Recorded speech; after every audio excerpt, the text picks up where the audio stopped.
Welcome friend, myself Ajit Jha, lecturer of history. Today going to start UGC NET history. You know about the UGC. हमें जानना पड़ेगा UGC है क्या, GRF है क्या, NET है क्या. And welcome Acharya education. तो चलो हम लोग डिस्कस करें कि GRF क्या होता है, NET क्या होता है, और खास करके हम आज डिस्कस जो कर रहे हैं हिस्ट्री के बारे में. कैसे हम पढ़ें इसको, कैसे जानें, क्योंकि एनटीए जेआरएफ नेट का जो पैटर्न है वो पिछले 2-3 सालों से चेंज हुआ है. ये जो चेंज जो हो गया पैटर्न, उस पैटर्न को हम कैसे देखें, कैसे उसका स्टडी करें, इन सभी के बारे में आप हमसे अभी जानेंगे. पहले हम जानते हैं कि तो UGC NTA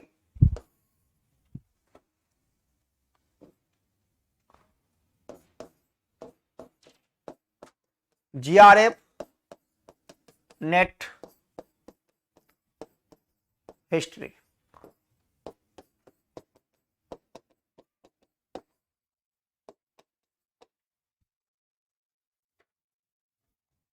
junior research fellow अपने आप में बहुत बड़ा शब्द है, क्योंकि ये एक ऐसा एग्जाम है जो आपके लाइफ को सिक्योर करता है. हम चाहते हैं ना कि हमारा जीवन, हमारा लाइफ 100% सुरक्षित हो जाए. तो एनटीए के द्वारा जो जेआरएफ नेट का एग्जाम लिया जा रहा है, चाहे आप किसी सब्जेक्ट से देने वाले हों, आपका लाइफ जो है यहां पर 100% सुरक्षित होता है और आप निश्चित रूप से अब लेक्चरर बनते हैं, बाद में प्रोफेसर बनेंगे. तो यही एकमात्र ऐसा एग्जामिनेशन है जो आपके जीवन को 100% सिक्योर करता है, 100% सुरक्षित करता है. तो हम क्यों नहीं इस एग्जाम की तैयारी करें. देखो, बहुत सारे कॉम्पिटिटिव एग्जाम्स हैं, नो डाउट, लेकिन हमेशा उसमें डर बना होता है. उसका कोई भी सर्टेनिटी नहीं है कि क्या होगा. यदि मान लीजिए आप आईएएस की तैयारी करते हो, सिविल सर्विसेज एग्जाम की तैयारी करते हैं, या कोई भी एसएससी के एग्जाम की तैयारी करते हैं, उसमें हमारा लाइफ सुरक्षित नहीं है, क्योंकि होगा नहीं होगा, नहीं होगा क्या होगा. लेकिन यह एकमात्र ऐसा एग्जामिनेशन है, आप जीआरएफ बनते हैं, नेट क्वालिफाई करते हैं, तो डेफिनेटली आप लेक्चरर बनते ही हैं, आपका जीवन सुरक्षित होता ही है, इसमें से कोई दो मत नहीं है. सबसे बड़ी बात क्या है बेटा, कि जब हम जीआरएफ बन जाते हैं, जूनियर रिसर्च फेलो कहते हैं, हमें स्टाइपेंड मिलता है 25,000 से 40,000 रुपया तक. फिर 2 साल के बाद हम एसआरएफ बन जाते हैं, सीनियर रिसर्च फेलो. तो बहुत बड़ा एडवांटेज है. कॉलेज में पढ़ाने का मौका मिलता है, रिसर्च करने के लिए पैसा मिलता है, तो आप किसी के ऊपर डिपेंड नहीं होते हैं. आपको यहीं से खुद आत्मनिर्भरता, जिसको कहते हैं ना, आत्मनिर्भर बनना, वो बना देता है. तो क्यों नहीं हम इस एग्जाम की तैयारी करें और मन से करें, तो निश्चित रूप से हमारा रिजल्ट होगा ही, इसमें कोई दो मत नहीं है. डेफिनेटली आपका रिजल्ट होगा. चले हम जाने पहले इसके बारे में कि इसमें हिस्ट्री का जो सिलेबस है, और इतना आप लोग जानते भी होंगे, हिस्ट्री का जो सिलेबस है वह टोटल 10 यूनिट्स में रखा गया. 10 यूनिट में आपके सिलेबस को बांटा गया है. फर्स्ट पेपर तो कॉमन होता है, इतना तो हम लोग सभी जानते हैं, और उस सेकेंड पेपर सभी का अपना अपना सब्जेक्ट है, ऑप्शनल सब्जेक्ट है, जिसको लेकर के हम नेट एग्जामिनेशन देते हैं। अब हिस्ट्री टोटल 10 यूनिट्स में है और इसमें 100 क्वेश्चंस है। इच क्वेश्चन 2 मार्क्स, यानी कि 200 मार्क्स के आपका पेपर है।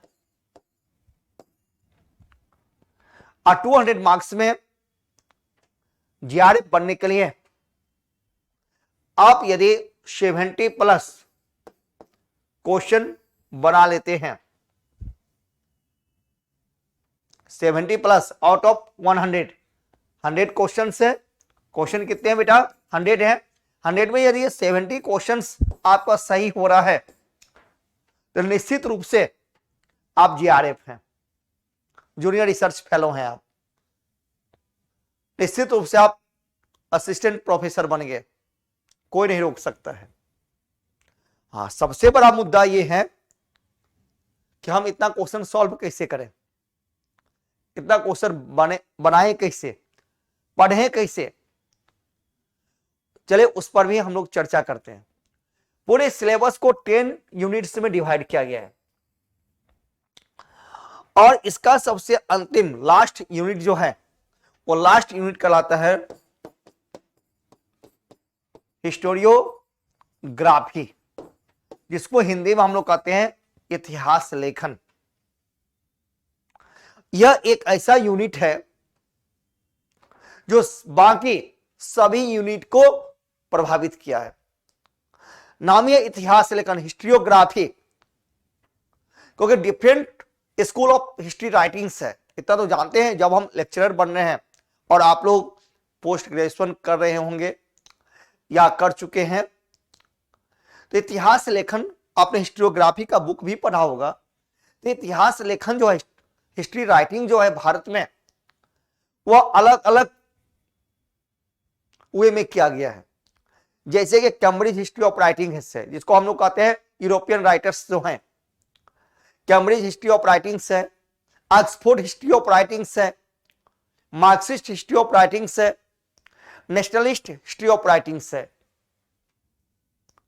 साम्राज्यवादी विचारधारा, यानी इसको हिंदी में कहते हैं साम्राज्यवादी इतिहास लेखन, मार्क्सवादी इतिहास लेखन और राष्ट्रवादी इतिहास लेखन। तो भारतीय इतिहास को सभी इतिहासकारों ने अपने अपने तरीके से उसको लिखा है।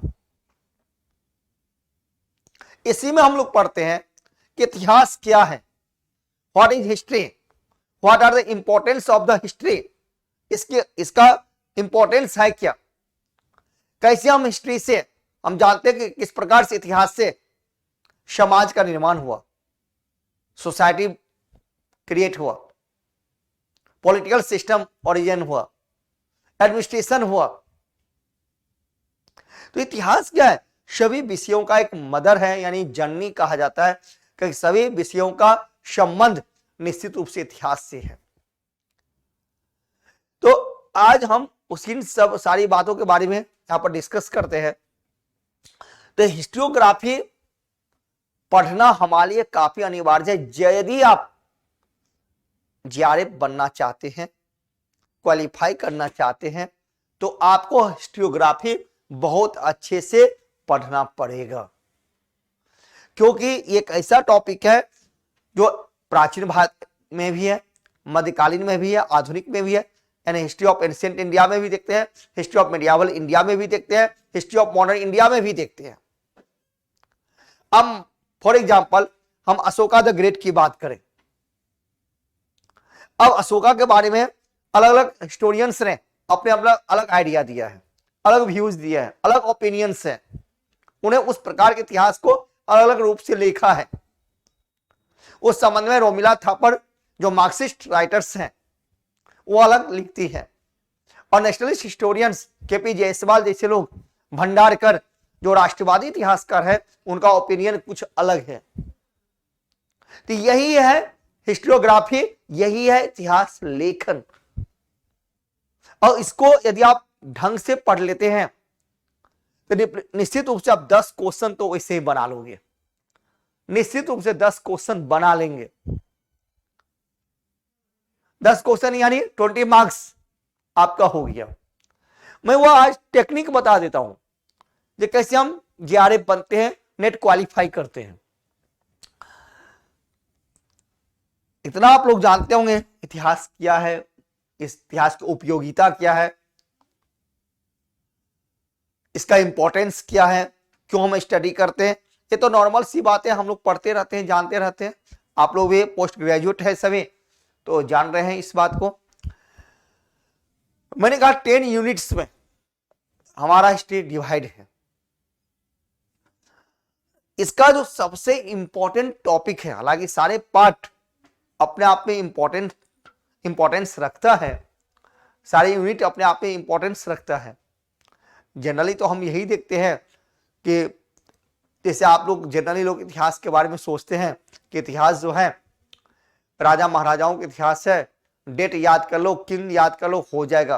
लेकिन वह अब नहीं होता है, वह बिल्कुल बदल चुका है वो पैटर्न।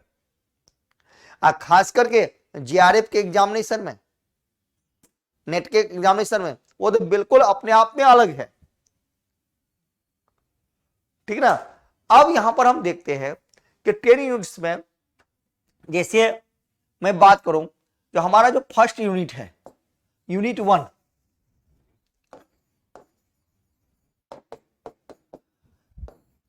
इसमें प्राचीन भारत, एंशिएंट इंडिया को रखा गया है, हिस्ट्री ऑफ एंशिएंट इंडिया।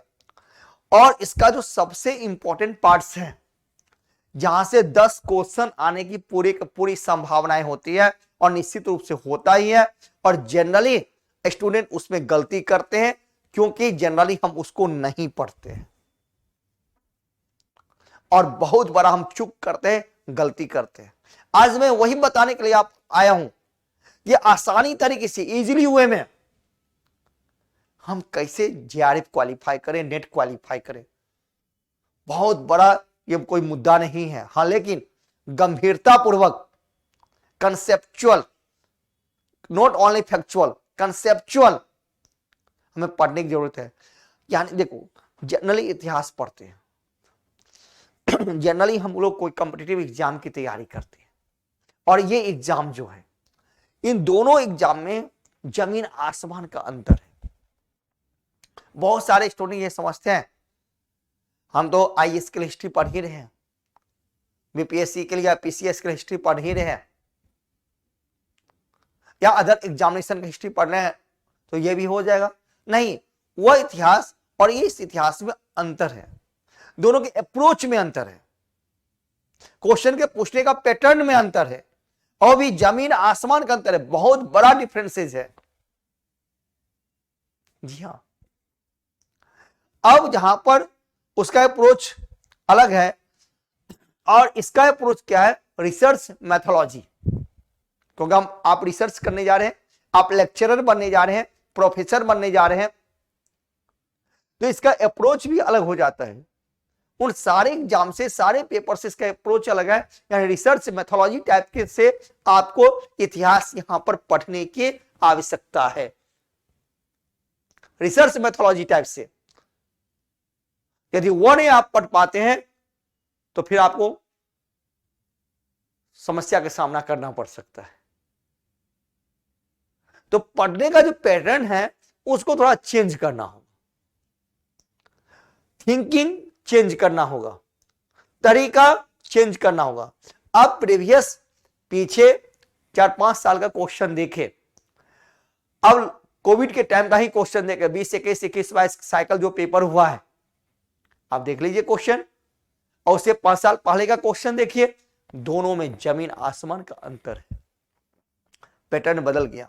आप क्वेश्चन होता है कि आप पैराग्राफ दे दिया 10 लाइन का, उसमें से 5 क्वेश्चन दे दिया, लोग समझते हैं, यानी जनरली स्टूडेंट समझते हैं कि हमारा आंसर उसी में से निकल जाएगा। बिल्कुल वह उसमें से होता नहीं है, होता कहीं और से है। वो एक थीम है, वह आपसे जानना चाहता है यूजीसी कि आपके पास विषय वस्तु का कितना गहन अध्ययन है। क्योंकि आप लेक्चरर बनने जा रहे हैं तो आपके पास गहन अध्ययन होना चाहिए, फिर वहां से आप आंसर को निकालते हैं। यही पढ़ने की आवश्यकता है, जानने की आवश्यकता है, जो मैं आपको बताऊंगा। सारा कुछ जितना बताऊंगा, जितना गाइडलाइन दूंगा, बस उसी को पढ़ने की आवश्यकता है। बाद में विद्वान बने, पहले एग्जाम क्वालिफाई करने का प्रयास करें।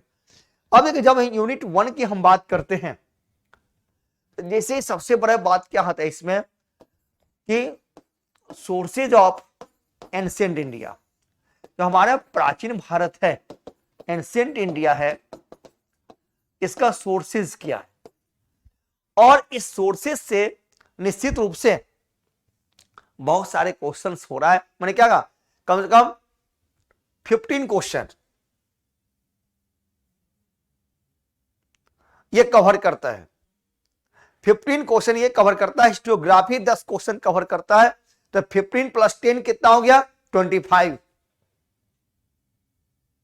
और बाकी अभी मेन पार्ट तो हिस्ट्री ऑफ एंशिएंट का बाकी है, मेडिएवल का बाकी है, और मॉडर्न का बाकी है। चाहे सोर्सेज एंशिएंट का हो, मेडिएवल का हो, या मॉडर्न पार्ट का हो, ये लगभग 15 क्वेश्चन कवर कर रहा है आपका। तो 15 क्वेश्चन आप बना रहे हैं। ओके, अब सोर्सेज में यदि हम सोर्सेज को पढ़ें, हम सोर्सेज को देखें, तो हम देखते हैं आर्कियोलॉजिकल सोर्सेज, जिसको हम कहते हैं पुरातात्विक स्रोत। एक होता है लिटरेरी सोर्सेज, जिसको हम कहते हैं साहित्यिक स्रोत, और एक होता है फॉरेन अकाउंट्स।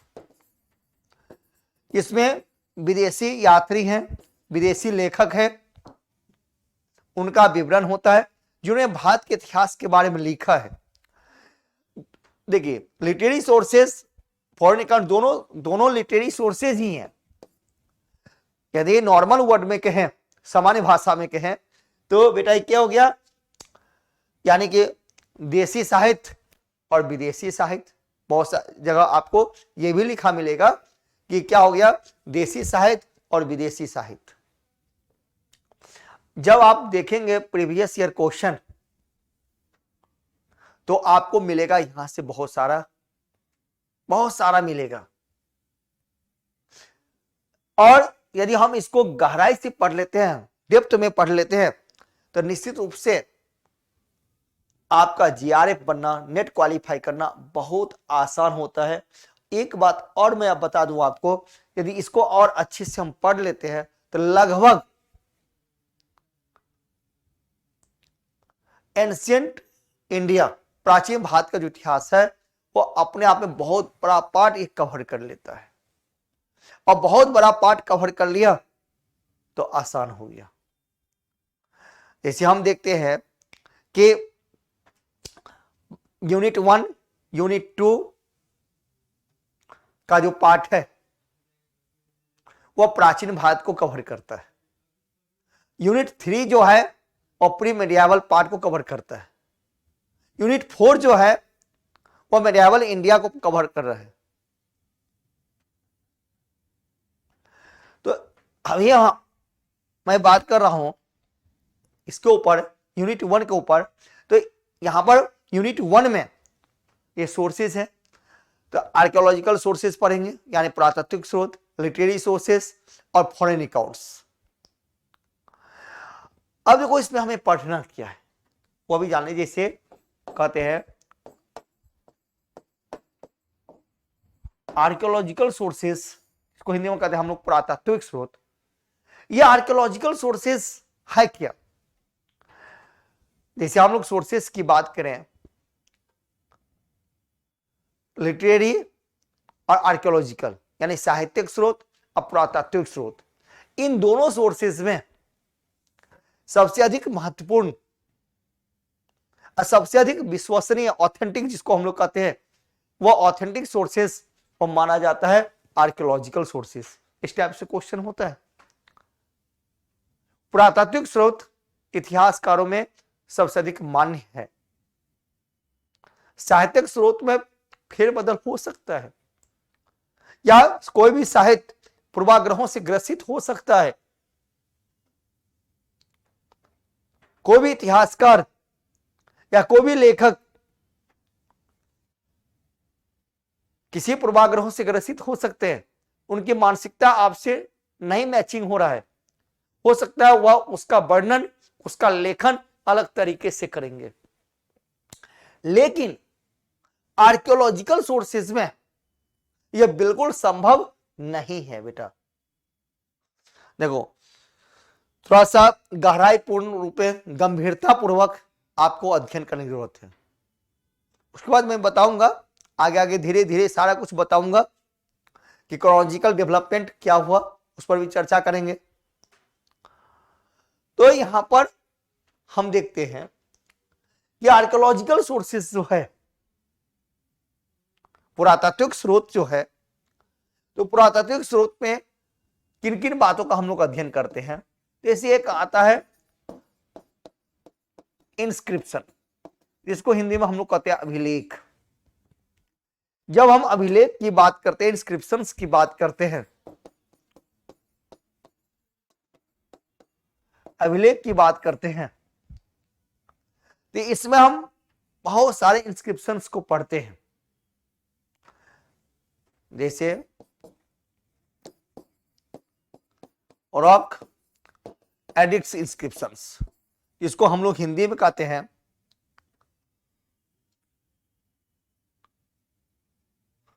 शिलालेख। क्या बोलते हैं? शिलालेख। एक हम देखते हैं बेटा यहां पर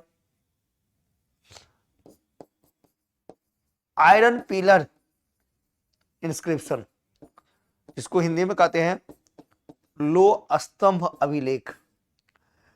और एक है यहां पर कॉपर प्लेट इंस्क्रिप्शंस, यानी इसको हम लोग हिंदी में कहते हैं ताम्र प्रस्तर अभिलेख। ताम्र अभिलेख। अब यदि हम शिलालेख की बात करें तो इसको काफी डेप्थ से पढ़ने की जरूरत है। उसी प्रकार से आयरन पिलर स्तंभलेख, उसी प्रकार से कॉपर प्लेट इंस्क्रिप्शंस, और है यहां पर जब हम रॉक एडिक्ट्स की बात करें, शिलालेख की बात करते हैं, तो जिसके द्वारा हमें भारतीय इतिहास के, खासकर प्राचीन भारत के इतिहास का संपूर्ण जानकारी प्राप्त होता है। स्टार्टिंग से लेकर के हम देखते हैं, खास करके जब हम पहुंचते हैं मौर्य काल पहुंचते हैं, वहां से अशोक के अभिलेख की बात करते हैं। अशोक के 14 बड़े शिलालेख हैं, 7 छोटे शिलालेख हैं। उसके बाद बहुत सारे गुफा हैं उनके बनाया गया। तो वहां पर उसके द्वारा जो मैसेज है वो उस शिलालेख के माध्यम से क्या कहना चाह रहे हैं। उन शिलालेख में या कॉपर प्लेट में या आयरन इंस्क्रिप्शंस में, आयरन पिलर अभिलेख में किस बात का उल्लेख है। यदि हम, चलो काफी चर्चित है जूनागढ़ का गिरनार अभिलेख या प्रयाग प्रशस्ति इंस्क्रिप्शंस, पिलर इंस्क्रिप्शन है, तो वह जैसे हम प्रयाग प्रशस्ति अभिलेख की बात करते हैं, तो प्रयाग प्रशस्ति अभिलेख, इसको लिखने वाले कौन था? हरिसेन, जो समुद्रगुप्त के राज कवि थे। अब क्वेश्चन होता है कि वो किस भाषा में लिखा हुआ है, तो संस्कृत भाषा में। उसका लिखने का स्टाइल क्या है? संस्कृत में लिखा हुआ है, लेकिन स्टाइल क्या है? तो चंपू काव्य शैली में लिखा हुआ है। अब उस शिलालेख में यानी प्रयाग प्रशस्ति अभिलेख में किन बात का उल्लेख है, तो उसी में भी बताया गया है कि समुद्रगुप्त उत्तर भारत, आर्यावर्त, दक्षिण भारत पर विजय अभियान प्राप्त किया था। यानी समुद्रगुप्त के कन्क्वेस्ट के बारे में उसमें चर्चा है। उसमें यह भी चर्चा है कि उन्होंने कविराज की टाइटल को एज्यूम किया था, इसलिए कविराज भी कहा गया है। तो हमें कितना पढ़ना पड़ता है। जब इसको और अधिक एक्सप्लेनेशन के साथ पढ़ेंगे तो इसी टाइप के क्वेश्चंस आप देख लेना, आप मिला लेना। जब आप ये वीडियो देख रहे हैं तो अब मिला लेना आप कि सर जो बता रहे हैं इस टाइप से क्वेश्चन होता है कि नहीं होता है। इसीलिए मैं आते ही पूरे गारंटी के साथ कहा, जितना पढ़ा दूंगा, जितना क्लास में लेक्चर दे दूंगा, लिखा दूंगा आप लोगों को, जो दे दिया क्लास में उतना आप कर लिए, तो मैं पूरे विश्वास के साथ कहता हूं कि आप जीआरएफ क्वालिफाई करोगे। नेट तो बहुत छोटी सी बातें हैं, जीआरएफ क्वालिफाई कर जाएंगे। और वो करना बहुत मुश्किल नहीं है, आसान है। मैं हूं ना, मैं कोई गॉड नहीं हूं, लेकिन इतना आत्मविश्वास है क्योंकि हमारे मार्गदर्शन में बहुत सारे स्टूडेंट पढ़े हैं, मैं बहुत सारे कॉलेज में पढ़ा रहा हूं, बहुत सारे यूनिवर्सिटी से एसोसिएट हूं मैं, ये सब्जेक्ट से मैं 2 बार क्वालिफाई हूं, जीआरएफ नेट सारा क्वालिफाई हूं मैं। तो सारा एक्सपीरियंस, सारा अनुभव मैं आपको शेयर कर रहा हूं, और उसी के अकॉर्डिंग आप पढ़ें तो निश्चित रूप से आपका रिजल्ट होगा। तो इसको काफी डेप्थ में, बहुत अधिक डेप्थ में हमें पढ़ने की आवश्यकता हो जाती है, जिसको हम अच्छे से पढ़ें। जितना अच्छे से पढ़ेंगे उतना बेटर होगा आपके लिए, क्योंकि जीआरएफ का एग्जाम है, हल्के में कोई नहीं लेंगे। क्वेश्चन पूछने का पैटर्न बिल्कुल सभी एग्जाम से इसका अलग है। मैंने क्या कहा, इसका पूछने का पैटर्न जो है वह क्या है, बिल्कुल सभी से अलग है। यानी रिसर्च मैथोलॉजी टाइप से क्वेश्चंस यहां पर पूछा जाता है। ओके, अब इंस्क्रिप्शंस में हम लोग पढ़ते हैं, हम लोग स्टडी करते हैं जैसे क्वाइंस के बारे में, क्वाइंस के बारे में। अब क्वाइंस को लेकर के बहुत सारा इंस्क्रिप्शन है, बहुत सारे अभिलेख में, सभी शासकों के अभिलेख में क्वाइंस के बारे में चर्चा किया गया है, चाहे वो मौर्य काल के हो, गुप्त काल के हो, शातवाहन के समय के हैं या दक्षिण भारत के हैं, सभी के मुद्राओं की चर्चा सभी शासकों के अभिलेख में है। उसके बाद इसमें हम लोग पढ़ते हैं जो बहुत सारे इंपॉर्टेंट है, यहां से जो क्वेश्चंस होता है वो होता है क्या बेटा, जिसको बोलते हैं स्कल्पचर, स्कल्पचर्स आर्ट, यानी इसको हिंदी में कहते हैं मूर्ति निर्माण कला। मूर्ति निर्माण कला जो है, स्कल्पचर्स आर्ट जो है, यहां से भी क्वेश्चंस होता है। और हमारे भारतवर्ष में, खासकर प्राचीन भारत के इतिहास में जो स्कल्पचर्स निर्माण किया गया, मूर्ति निर्माण कला हुआ, हालांकि हम इसका एविडेंस हमें इंडस वैली सिविलाइजेशन, सिंधु घाटी सभ्यता से मिलना प्रारंभ होता है, जहां पर योगी की एक मूर्तियां प्राप्त हुई है। योगी पोस्टर्स में बैठे हुए हैं, बड़े बड़े इनके दाढ़ी हैं, बियर्ड हैं। एक्चुअली यदि हम बात करें तो स्कल्पचर्स आर्ट जो डेवलप्ड हुआ भारत में, वो कुषाण काल से प्रारंभ होता है, कुषाण टाइम से प्रारंभ होता है, जिसमें हम लोग पढ़ते हैं खास करके 3 शैली के बारे में पढ़ते हैं। वो 3 शैली क्या है, the Gandhara school of art, Gandhara school of art, Gandhara शैली जिसको कहते हैं। दूसरा है Mathura school of art, Mathura school of art. और तीसरा है Amaravati, Amaravati school of art. इसको हम लोग अच्छे से पढ़ेंगे, यहां से क्वेश्चंस होता है।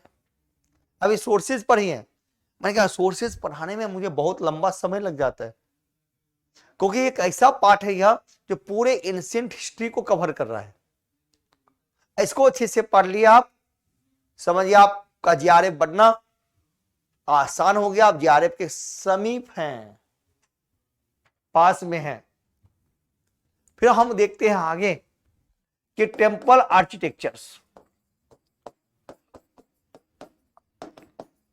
टेम्पल आर्किटेक्चर्स की बात करते हैं, यानी मंदिर निर्माण कला। तो इसमें मंदिर निर्माण कला beginning from the Gupta periods, वहां से प्रारंभ होता है, जिसमें हम देखते हैं the Nagara style, the Vesara style and the Dravida style. हम देखते हैं केवल स्टाइल ही नहीं पढ़ना है, बल्कि हम ये भी इसमें हमें स्टडी करना है कि वह हमें मैसेज क्या देता है, किस बात का वह मेंशन है, किस तरीके से बनाया गया है, किस शासकों के द्वारा बनाया गया था, किस उपलक्ष्य में बनाया गया था। इन सारी बातों की जानकारी हमें चाहिए। और इसके अलावा हम यहां पर पढ़ते हैं द पल्लवाज आर्ट, पढ़ते हैं the Chalukya art and the Rashtrakutas art को हम लोग पढ़ते हैं। खास करके साउथ के ये जो डायनेस्टी हैं, the Pallavas, the Chalukya, the Rashtrakutas, ये आर्ट एंड आर्किटेक्चर्स के लिए ही जाने जाते हैं, क्योंकि इनके समय में यानी इन शासकों के द्वारा आर्ट एंड आर्किटेक्चर्स को काफी प्रमोट किया गया, यानी काफी फ्लोरिश है यहां पर। तो ये हमारे आर्कियोलॉजिकल सोर्सेज में है, यानी इसको मोन्यूमेंट्स हम लोग कह सकते हैं। जब इस टाइप से आप पढ़ते हैं तब आप क्वेश्चन बना पाते हैं। सीधे सीधे इतिहास पढ़ने से क्वेश्चन आप सॉल्व नहीं कर पाएंगे, वो भी जेआरएफ का बिल्कुल नहीं।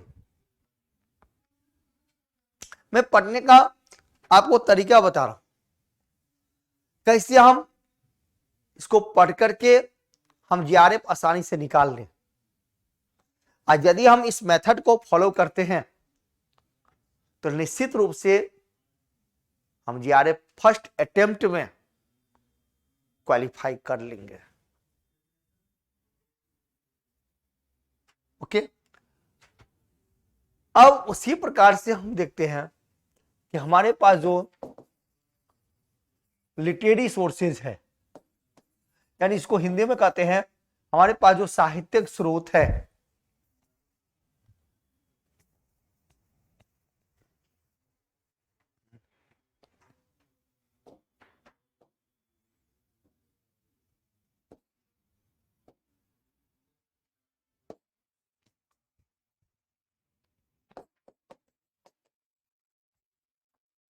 हमारे पास जो लिटरेरी सोर्सेज है, साहित्यिक स्रोत, तो साहित्यिक स्रोत को ऐसे ही क्लासिफाइड करके हम लोग पढ़ेंगे। एक हमारे पास धार्मिक साहित्य है, यानी रिलीजियस टेक्स्ट, उसको पढ़ लें।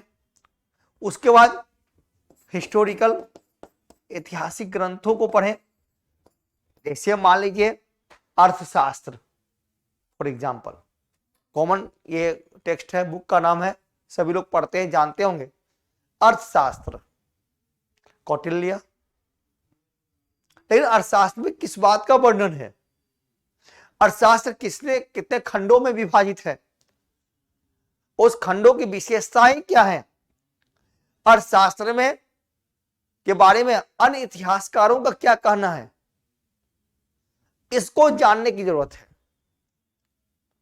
सीधा आपने पढ़ लिया, जनरली आप यही सोचते होंगे, जनरली बच्चे यही सोचते हैं अर्थशास्त्र कौटिल्य, रट्टा लगा लिया। लेकिन इस टाइप से सीधा सीधा क्वेश्चन, ऐसे आसान क्वेश्चन और सीधा क्वेश्चन हमारे नेट जेआरएफ के सिलेबस में नहीं है, उसका पैटर्न नहीं है। अब यहां पर यदि हम मान लो हिस्टोरिकल टेक्स्ट में, यदि मैंने क्या कहा अर्थशास्त्र को पढ़ते हैं, तो इसमें अर्थशास्त्र कौटिल्य ने जो लिखा है, इसको अर्थशास्त्र को, ठीक है, कौटिल्य ने जो लिखा है,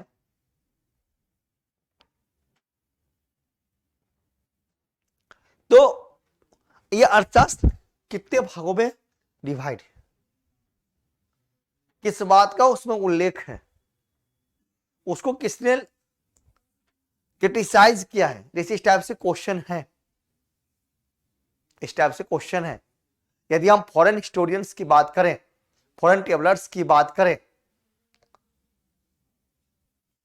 तो ऐसे नाम आता है मेगास्थनीज इंडिका की बात करते हैं, मेगास्थनीज इंडिका की हम बात करते हैं, लेकिन उसमें उसका क्रिटिसाइज काफी है। इंडिका चंद्रगुप्त मौर्य के शासन, एडमिनिस्ट्रेशन के बारे में बात किया है, लेकिन बाद में उसके आलोचनाएं भी है। और इसी टाइप के क्वेश्चन 2018 में वाले में 18 या 19 में आप देख लेना कि जीआरएफ का ये क्वेश्चन है। तो वहां पर उस प्रकार से स्टडी करने की जरूरत है, केवल अर्थशास्त्र कौटिल्य नहीं, इससे काम नहीं चलेगा। कितने भाग विभाजित है, कितने अभिकरण है इसके, उसमें किन बात का उल्लेख किया गया है।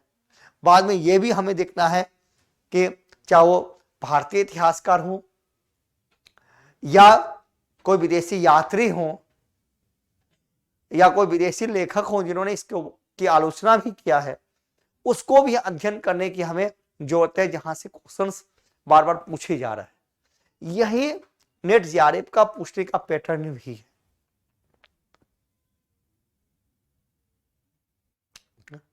तो ऐसे बहुत सारे हैं जो हम लोग पढ़ेंगे। अब जैसे हम बात करते हैं मालविकाग्निमित्रम, रघुवंशम, मेघदूतम, अभिज्ञान शकुंतलम, बात करते हैं कोई इसमें ड्रामा है यानी नाटक में है, कोई काव्य में लिखा हुआ है, वहां पर किसका उल्लेख किया गया है? सभी ऐतिहासिक ग्रंथ है। जैसे हम कल्हना के राजतरंगिणी की बात करें तो उसमें को भी इसी प्रकार से पढ़ने की आवश्यकता है। या पतंजलि का लिखा हुआ महाभाष्य की बात करें तो उसको भी उसी प्रकार से पढ़ने के कहते हैं, उसमें क्या क्या मेंशन किया गया। उसी प्रकार से बहुत सारे हमारे पास टेक्स्ट है, रिलीजियस टेक्स्ट है। हम बात करते हैं, जैसे हम वेदास की बात करते हैं, यहां पर वेदास टेक्स्ट ग्रंथ की हम बात कर रहे हैं, उपनिषद की बात कर रहे हैं, आरण्यक की बात कर रहे हैं, जिसको हमें पढ़ने की जरूरत है। मैंने क्या कहा? उपनिषदास, आरण्यक का, इनको पढ़ने की जरूरत है। उसी बात हिस्टोरिकल में और भी है। यदि हम बात करते हैं पुराण, स्मृति, यहां से तो क्वेश्चन निश्चित रूप से एक दो क्वेश्चन होता ही है। सीधे पुराण 18 पुराण है उसको पढ़ लिया नहीं। अब कुछ महत्वपूर्ण पुराणों को पढ़ेंगे जिसमें मौर्य साम्राज्य का भी उल्लेख है। केवल इसमें धार्मिक बात नहीं है, इसमें राजनीतिक और सामाजिक इतिहास का वर्णन है। स्मृति हमारे सोसाइटी को एक्सप्लेन करता है। किसको एक्सप्लेन करता है? हमारी सोसाइटी को एक्सप्लेन करता है। इसको जानने, इसको समझने की हमें आवश्यकता है। तो ऐसे सोर्सेज है। उसी प्रकार से हम बेटा हम देखते हैं कि फॉरेन अकाउंट्स को लिखते हैं, जिसको विदेशी साहित्य कहते हैं।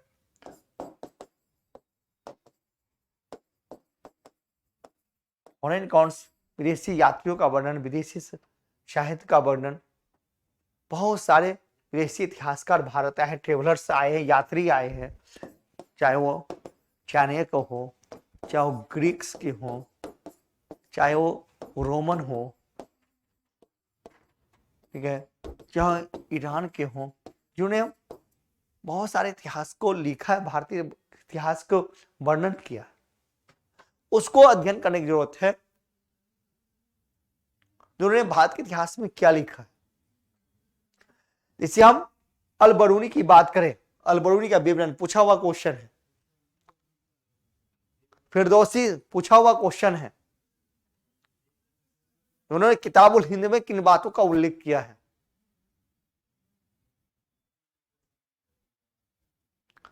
उसी प्रकार से जैसे रोमन इतिहासकार उन्होंने लिखते हैं नेचुरल हिस्टोरिका,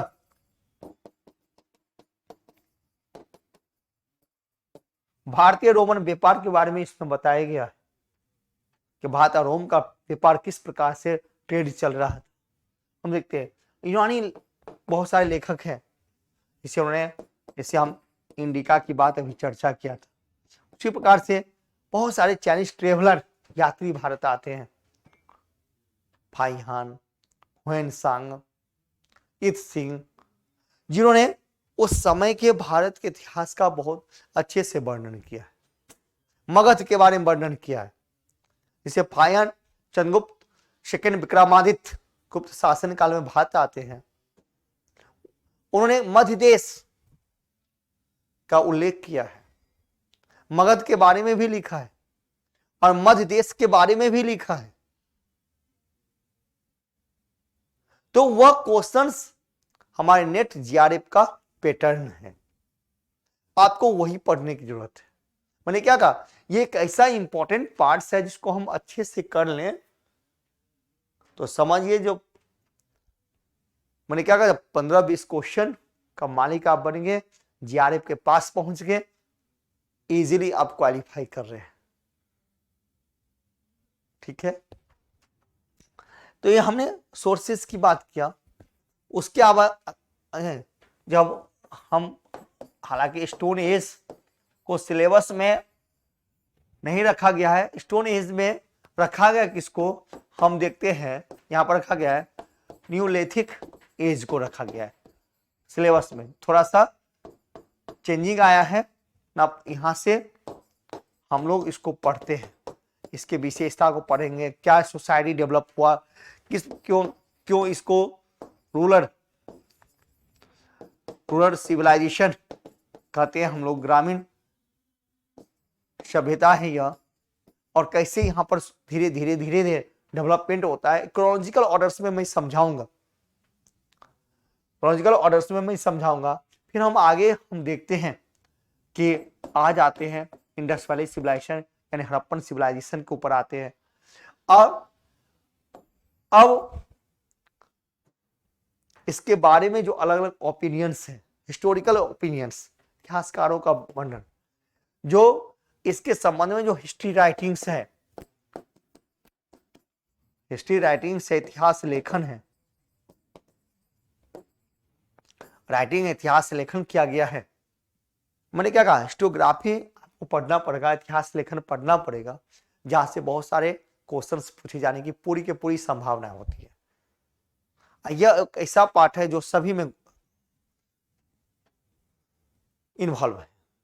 तो यहां पर अब इसके हिस्ट्री राइटिंग्स, इसके संबंध में क्या किया गया है, सीधे हम इसकी विशेषता को पढ़ लें, नगर नियोजन, ठीक है, वह भी हम लोग पढ़ेंगे, वो भी पढ़ना है।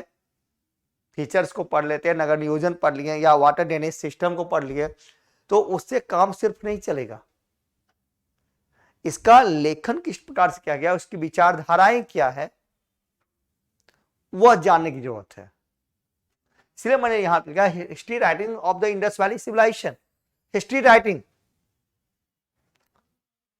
इसका इतिहास लेखन किस प्रकार से किया गया है, वहां क्वेश्चन पूछा जाता है।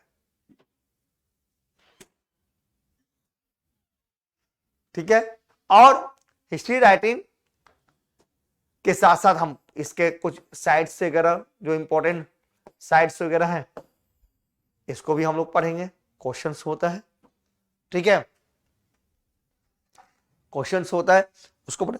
तो इस प्रकार से हमें पढ़ने की आवश्यकता है, समझने की आवश्यकता है।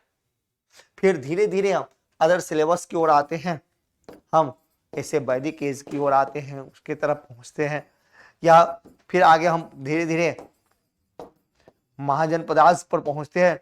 तो हमारा यूनिट 1 समाप्त हो जाता है, यूनिट 2 में घुस जाते हैं, और यूनिट 2 में जैसे पहुंचते हैं तो हमें आ जाता है कौन, यानी कि महाजनपदार्थ यानी द मगध, यहां पर हम पहुंचते हैं। फिर इसी में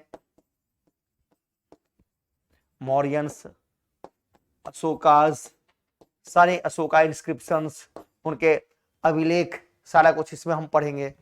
गुप्ताज हम पढ़ते हैं, और साथ साथ फिर यूनिट 3 में हम आते हैं तो प्री मेडिएवल पार्ट्स को पढ़ लेते हैं। पूर्व मध्यकालीन भारत, जिसमें उत्तर और दक्षिण हम दोनों देखते हैं। अर्ली मेडिएवल जिसको हम लोग कहते हैं,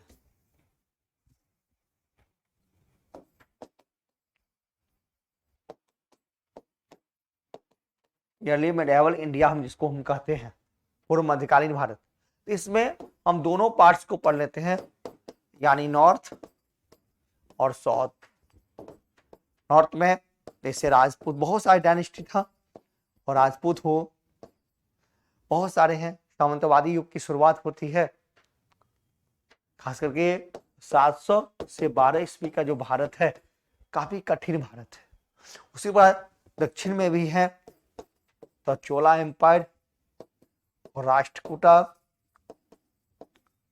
पल्लवाज, चालुक्य यहां पढ़ते हैं तो राजपूत यहाँ। और जैसे ईस्ट पार्ट में हम देखते हैं पाल सेन को पढ़ते हैं। उसके बाद कलिंगा को पढ़ते हैं, यानी ओरिजिनल किंगडम, क्षेत्रीय राजवंश। ये सभी क्या है? क्षेत्रीय राजवंश। और यूनिट 3 जो है वो क्षेत्रीय राजवंशों से भरा हुआ है। फिर हम पहुंच जाते हैं यूनिट 4 में आगे की ओर, जिसको हम बोलते हैं, इसे आप लोग मेडिएवल इंडिया कहते हैं। इस यहां पहुंचते हैं तो इसको 2 भागों में, दिल्ली और मुगल्स,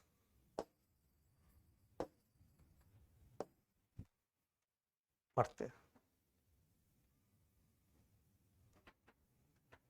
इसमें भी 2 पार्ट में हम लोग विभाजित करते हैं, नॉर्थ और साउथ। साउथ में जैसे विजयनगर एम्पायर वगैरह के बारे में, ठीक है, बहमनी साम्राज्य। और मुगल्स में भी हम साउथ में चले जाते हैं तो इसका साउथ पार्ट क्या हो गया? मराठास वगैरह को हम लोग पढ़ते हैं। और ये भी हमें देखना होता है इस समय जो कल्चर डेवलप हुआ भारत में इस टाइम, यानी कि यही अर्ली मेडिएवल फेज में, अलावार संत, नैनार संत, ठीक है, शंकराचार्य, कुछ फिलोसफिकल थॉट्स, फिलोसफिकल आइडियाज जो आया भारत में, तो फिलोसफिकल आइडियाज को यहां पर हमें पढ़ने की आवश्यकता है, लिखने की जरूरत है। जैसे मैंने क्या कहा, 2 संत हुए थे, ठीक है, एक है अलावार संत, दूसरा है नैनार संत। एक सेविज्म है, एक वैष्णविज्म है। तो ये फिलोसफिकल आइडिया जो यहां पर डेवलप हुआ है इस टाइम में, वह स्पेशली यूनिट 3 में मेंशन किया गया है। यहां सबसे क्वेश्चंस होता है और इसी में हम पढ़ते हैं इसके बारे में,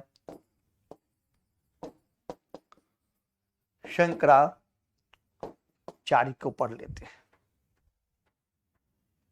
फिर हम आगे बढ़ते हैं तो आधुनिक भारत आ जाता है। फिर हम आगे देखते हैं हिस्ट्री ऑफ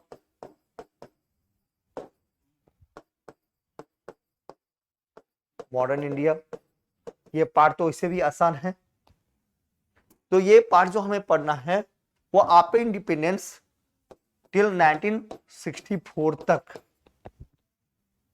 इस मॉडर्न टाइम में जो आर्ट है, कला है, पेंटिंग है, या मॉडर्न टाइम की जो आर्किटेक्चर्स है, ये भी क्वेश्चंस पूछे जा रहे हैं। तब जाकर के आप बिल्कुल जीआरएफ बन जाओगे। सिर्फ आप हमारे गाइडलाइन में चले, जितना पढ़ाऊंगा वो इनफ होगा, काफी होगा। इससे अधिक कुछ भी करने की जरूरत नहीं है। Thank you, best of luck.